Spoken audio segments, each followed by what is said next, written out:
কবিগুরু রবীন্দ্রনাথ ঠাকুরের একটি ছোট্ট কবিতা মানসী।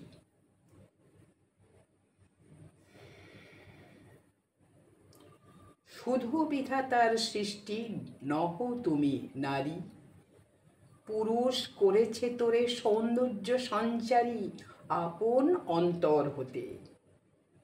বসি কবিগণ সোনার উপমা সূত্রে বুনিছে বসন, সপিয়া তোমার পরে নূতন মহিমা, অমর করেছে শিল্পী তোমার প্রতিমা।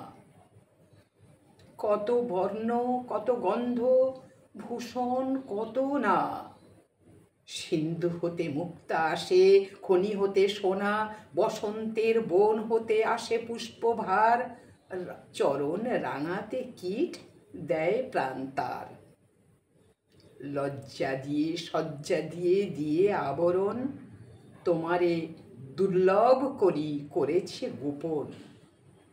পড়েছে তোমার পরে প্রদীপ্ত বাসনা, অর্ধেক মানবী তুমি অর্ধেক কল্পনা।